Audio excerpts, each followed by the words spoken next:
Simpleng talento lamang po para sa mga taong nanonood ngayong gabi.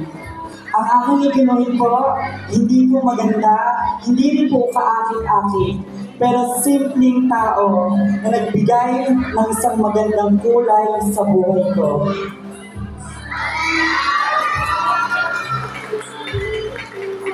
Given the fact that it is a mother and a child, pwede ko pong sabihin sa inyong lahat na ako po yung bata at ang nanay ko po ang kumakalong dito sa drawing na ito.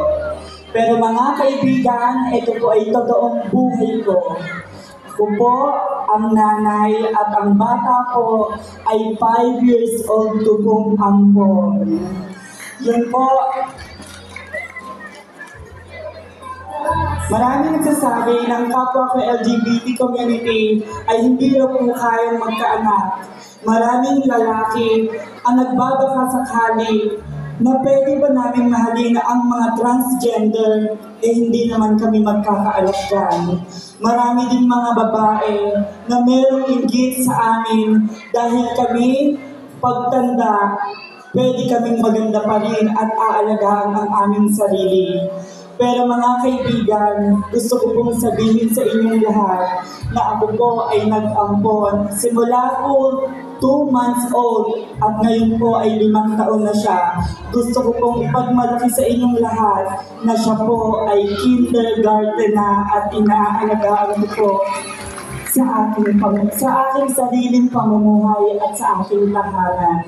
Hindi ko man po siya tunay na kadugo at alam ko po na darating ang pagkakataon, naiiwan ako ng mga lalaking pinakamamahal ko, naiiwan na mawawalahan sa akin ang katanyagan, ang pagsasali sa mga contest na ganito at higit sa lahat yung pera na kinikita ko nung ako ay bata pa.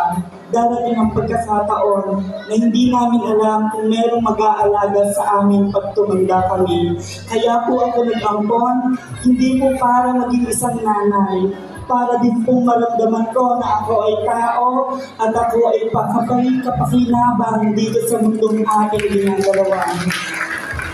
To all the mothers na merong anak na LGBT community at para sa mga LGBT community na merong mga nanay, pahalagahan at ingatan po natin dahil konti lamang po ang buhay na binigay ng buong may kapal. Ingatan po natin at alagaan. Maraming pong salamat.